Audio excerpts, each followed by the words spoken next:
If hell had a zip code, it would be my neighborhood, and if Satan chaired the HOA, her name would be Karen Whitmore.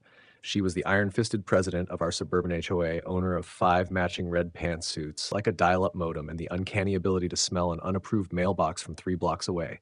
But her true crown jewel? Her smug little Yorkie, Muffin. Muffin was less of a pet and more of a fur missile aimed at neighborhood peace. Welcome to Prodigy Tales. Make sure you like and subscribe for your top-notch HOA drama.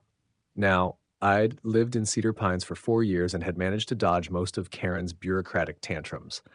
But one frosty Tuesday morning, I walked out to get the mail and nearly stepped in a steaming pile of disrespect. Right there, on my lawn, right by the mailbox that Karen once measured with a tape measure to check for HOA compliance. At first, I thought maybe it was just a random dog's business. No big deal. But something about the size, color, and well-placed audacity made me suspicious. So I checked the footage from the motion sensor camera I'd installed above my porch. Lo and behold, 6:17 a.m., Karen's precious Muffin waddled into my yard, squatted with authority, and left a gift from hell while Karen watched from across the street like a proud pageant mom. She didn't even pretend to look for a bag. She just strutted away, heels clicking on the sidewalk like judgmental metronomes. I blinked at the footage in disbelief. Was it a mistake? Maybe she didn't see, but it happened again, and then again, then again. 3 days, 3 steaming heaps. Always Muffin, always in the same spot, like she was marking her territory. Karen never once made eye contact with my house after the fact. Not that she ever did before, but now it felt intentional.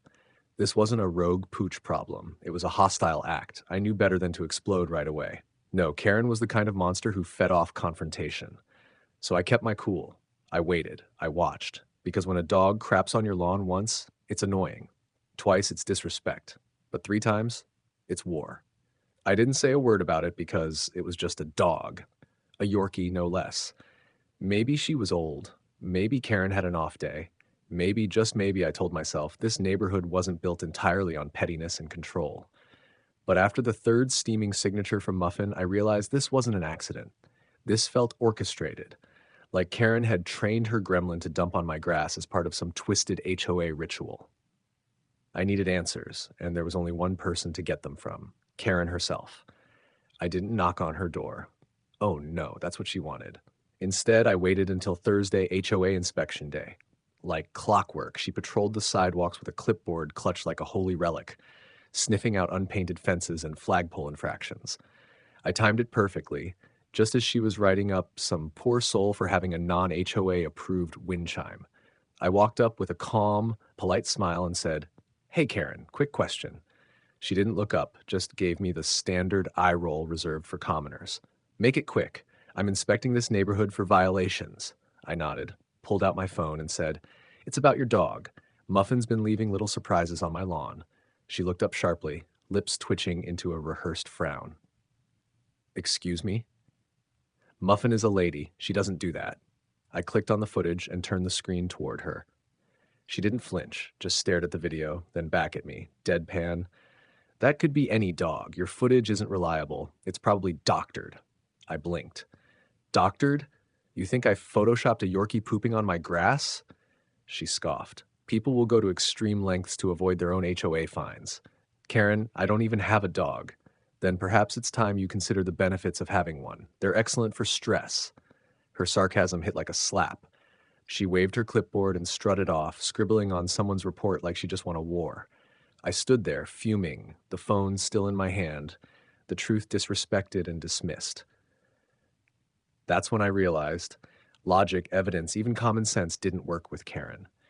This wasn't about Muffin anymore. It was about principle. If she wanted to gaslight me with denial and smugness, then I'd meet her with creativity and fire.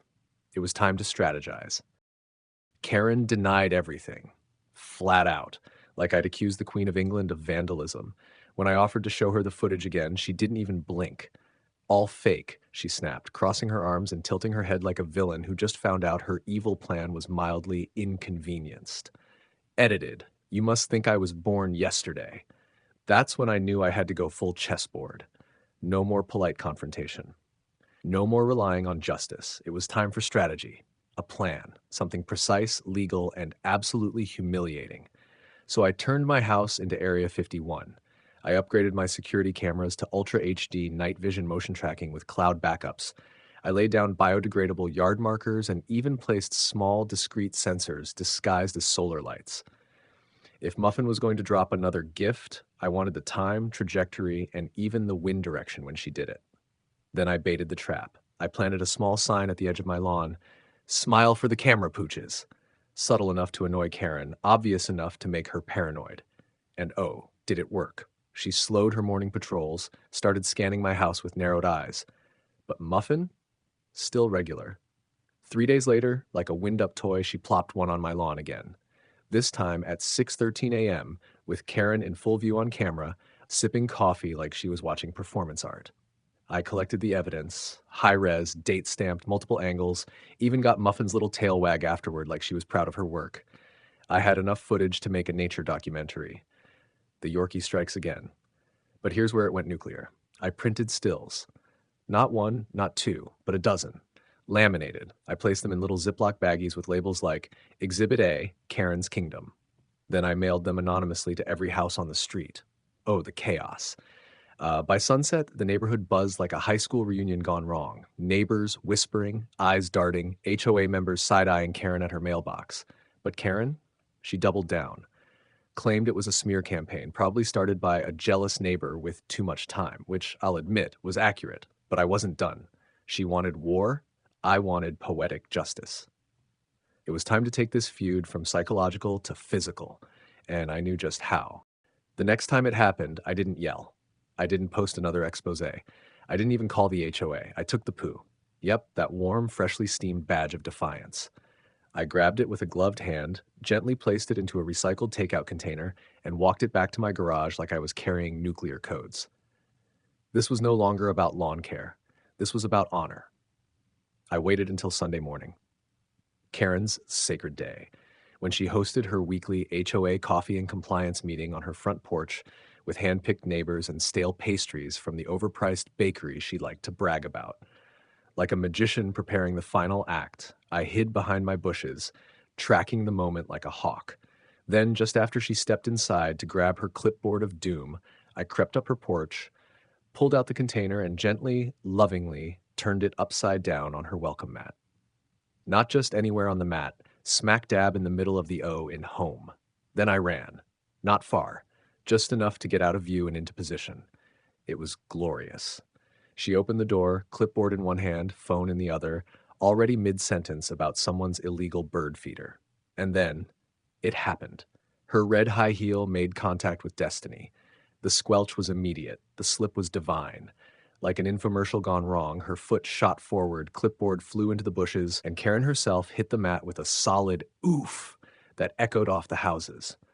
Muffin barked like she was cheering. Two neighbors across the street clutched their mouths to stifle laughter. One guy actually dropped his coffee. And me? I recorded it from my porch, HD slow-motion replay ready.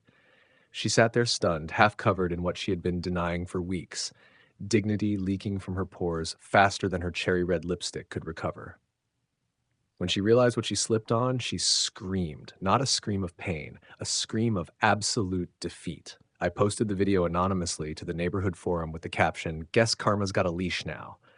The neighborhood exploded. People applauded me in secret. Karen stopped hosting porch meetings, and as for Muffin, she started wearing a leash and a diaper. The end. Please like and subscribe for more HOA showdowns like this. Do you think Karen got what she deserved? Comment below.